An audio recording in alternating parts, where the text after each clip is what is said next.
8 महीने पहले हुई थी शादी, लेकिन 2 साल के प्रेम संबंध ने खत्म कर दी युवक की जिंदगी की कहानी।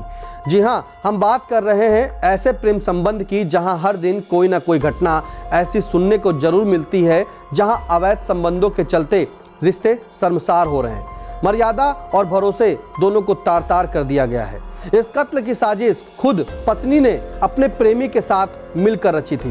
नमस्कार, आप देख रहे हैं आई इंडिया और मैं हूं आपके साथ निशांत गुप्ता।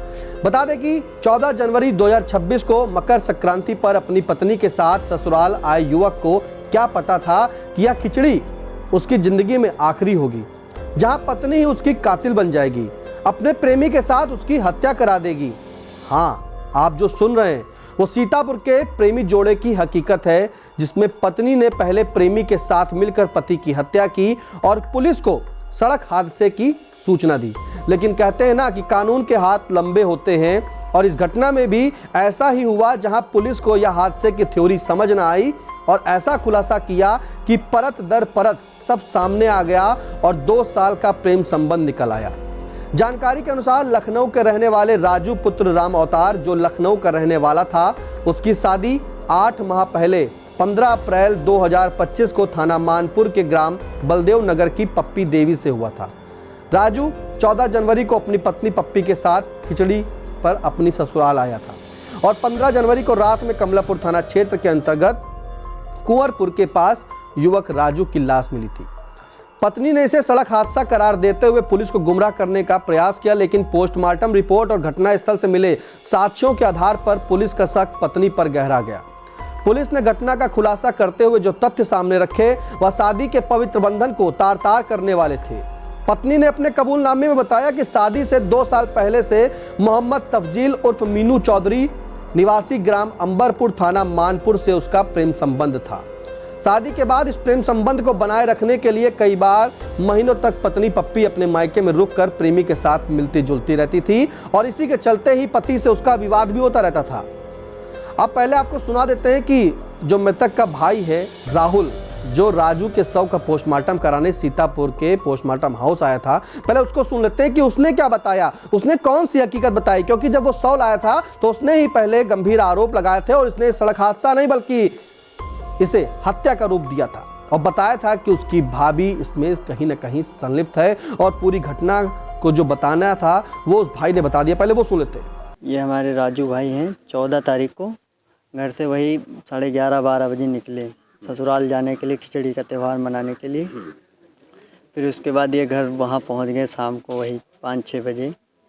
फिर उसके बाद ये दूसरे दिन कह रहे थे कि इनकी दवा लेने जाना है, इनके पेट में कोई दिक्कत है। तो दिक्कत की वजह से यहाँ पे आए दवा कहीं लेने के लिए। अब पता नहीं कहाँ दवा लेने गए। फिर उसके बाद ये इनके साथ में और 2 लड़के थे, एक का नाम था मीनू और दूसरे का नाम था अनंत।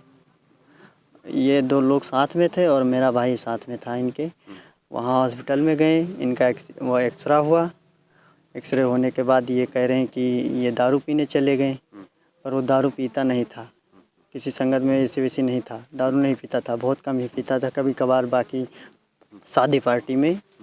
और उसके बाद ये कह रहे हैं कि वहाँ से कोई चार लोग आए डाले से कि मारने लगे। और फिर एक तरफ से ये कह रहे हैं कि एक्सीडेंट हुआ है। अगर एक्सीडेंट हुआ होता तो गाड़ी टूटती फूटती, पर ये टूटी फूटी नहीं थी गाड़ी, कोई भी खरोच नहीं गाड़ी में था। फिर दूसरी तरफ से ये बता रहे हैं कि 4 लोग गाड़ी से आए डाले से और बस उसके बाद ये मारने लगे, हम भाग लिए, बस यही सब बता रही थी। और वो मीनू और वो जो है वो दोनों फरार हैं। हमारा यही आरोप है कि हमारे भाई का मर्डर हुआ, उसके गले में निशान बहुत ज़्यादा बने। अगर एक्सीडेंट हुआ होता तो कहीं से टूटता फूटता। वो भाभी उन दोनों लोगों के साथ मिलकर मर्डर करवाई हैं। और इनका फ़ोन हमेशा जब कोई घर का फ़ोन कोई सदस्य करता था तो इनका फ़ोन बिजी ही जाता था। दरअसल में ज़्यादा से ज़्यादा मतलब कि जैसे कोई ज़रूरत लगी फ़ोन किया गया तो बिजी। उसके बाद ये घर पे किसी को 3 भतीजे हैं, उन ना किसी को वो छूने देती थी फ़ोन। अगर बाथरूम में गई तो अपना लेकर गई, अगर खाना बना रही तो अपना फ़ोन हमेशा वो अपने पास ही रखती थी। और जो मेरा भाई था उसको फ़ोन ये देती नहीं थी। शादी के टाइम लमसम 8 महीने हो गए। तो आपने सुना कि मृतक के भाई ने जो बताया उसी के आधार पर पुलिस ने पूरी तफ्तीश शुरू की। और जो पुलिस, क्योंकि पुलिस को पहले से ही गुमराह कर दिया जा रहा था, पत्नी के द्वारा बताया गया था सड़क हादसा है, लेकिन हकीकत उलट थी। फिलहाल पुलिस के खुलासे के अनुसार पुलिस ने पत्नी, उसके प्रेमी और एक साथी को गिरफ्तार कर लिया। पुलिस ने जब पत्नी को हिरासत में लिया था तो कड़ाई से पूछताछ की थी और पूरी तरीके से जो प्रेमी के साथ मिलकर रची गई खौफनाक साजिश जो थी उसका पर्दाफाश कर दिया था। बताते चले कि पत्नी पप्पी को पुलिस ने हत्या में जो प्रयुक्त आला कत्ल यानी कि लोहे की रॉड, मृतक मफलर और अभियुक्ता की साल भी बरामद की। एएसपी दुर्गेश कुमार सिंह के नेतृत्व में थाना कमलापुर पुलिस टीम ने हत्या के मामले में नामजद 3 अभियुक्तों को गिरफ्तार किया है। गिरफ्तार आरोपियों में मृतक की पत्नी पप्पी देवी, पत्नी राजू जो इस वक्त नगराम लखनऊ में रह रही थी, चौधरी मोहम्मद तफजील उर्फ मीनू चौधरी, ये अंबरपुर थाना मानपुर के रहने वाला, और उसी का कंपाउंडर आनंद कुमार, ये ग्राम चौबेपुर मजरा मखुआपुर थाना मानपुर का रहने वाला है। जो प्रेमी था वो पेशे से डॉक्टर था। फिलहाल पुलिस ने जो बताया है वो ऐसा बताया है कि 14 जनवरी 2026 को राजू जब अपनी पत्नी के साथ ससुराल आया था खिचड़ी खाने, अगले दिन उसकी पत्नी की तबीयत खराब होने लगी और तबीयत खराब कहने पर राजू जो था वो डॉक्टर से दवा लेने गया था। इसी दौरान पप्पी और उसके प्रेमी मीनू और आनंद कुमार जो उस डॉक्टर का कंपाउंडर था, उसने मिलकर पूरी हत्या की योजना बनाई। योजना बनाने के बाद उसको मारा, लोहे की रॉड से सिर पर कई वार किए, उसके मफलर से जो है उसी का गला दबाकर उसकी हत्या कर दी और खैराबाद टोल पार करने के बाद कुंवरपुर के पास उसे झाड़ी में छुपाने का प्रयास किया।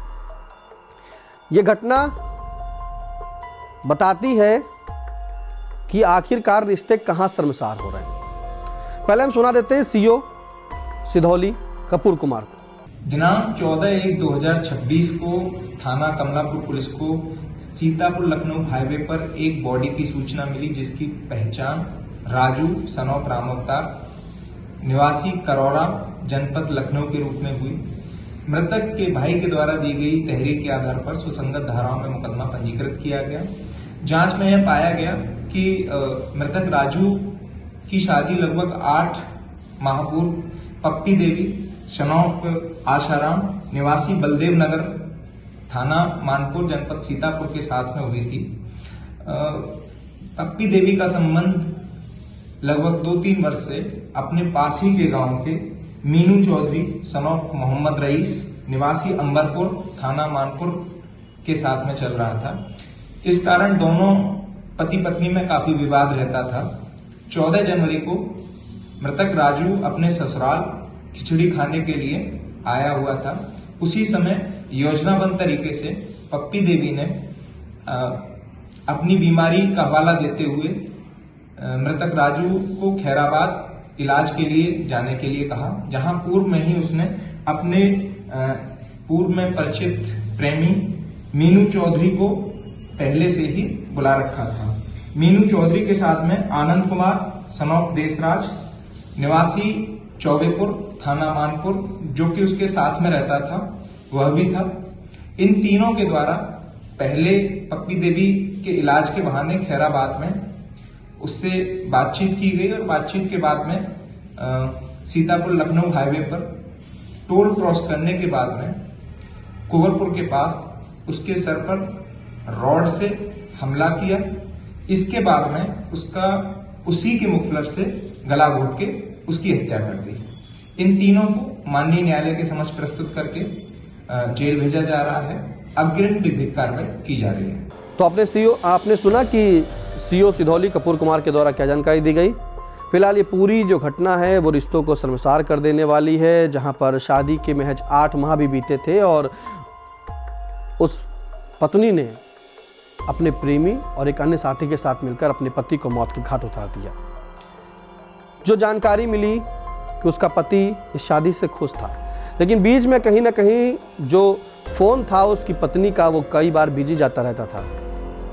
इसी के चलते बीच में उससे विवाद भी हुआ, लेकिन उसे नहीं पता था कि शादी के 8 माह बाद ही उसकी जीवन लीला खत्म हो जाएगी और उसे खत्म करने वाला कोई और नहीं, जिससे शादी की, जिससे रिश्ता अब बनाया, जिससे साथ साथ फेरे ले, वही उसकी जिंदगी खत्म कर देगी। फिलहाल पुलिस की तफ्तीश में पूरी जांच पड़ताल हुई और पुलिस ने इसका खुलासा किया। खुलासे के बाद अब चर्चा हो रही है कि अगर ऐसा ही करना था तो शादी ही क्यों की। प्रेमी के साथ मिलकर, जो पेशे से डॉक्टर, वहीं जो महिला थी यानी कि पत्नी पप्पी, उसी के गांव से कुछ दूरी पर रहता था और गांव में ही एक प्राइवेट क्लिनिक चलाता था और चलाने के बाद खोखे में चलाता था, जैसा कि पुलिस बता रही है। उसी के बाद उसने कंपाउंडर के साथ मिलकर अपने जो पत्नी के मतलब अपनी प्रेमिका के जो पति है उसकी हत्या कर दी। फिलहाल रिश्तों को शर्मसार कर दिया है इस घटना ने, और जिस तरह से अब ये एक आए दिन लगातार सुनने को भी मिलता रहता है कि आज कहीं ना कहीं अवैध संबंधों के शक में पत्नी की हत्या हो गई, पत्नी ने अपने प्रेमी के साथ मिलकर पति की हत्या कर दी। तो ऐसा कब तक चलेगा? क्या रिश्ते ऐसे ही शर्मसार होते रहेंगे? फिलहाल इस खबर पर क्या राय है आप कमेंट बॉक्स में जाकर हमें जरूर बताएं।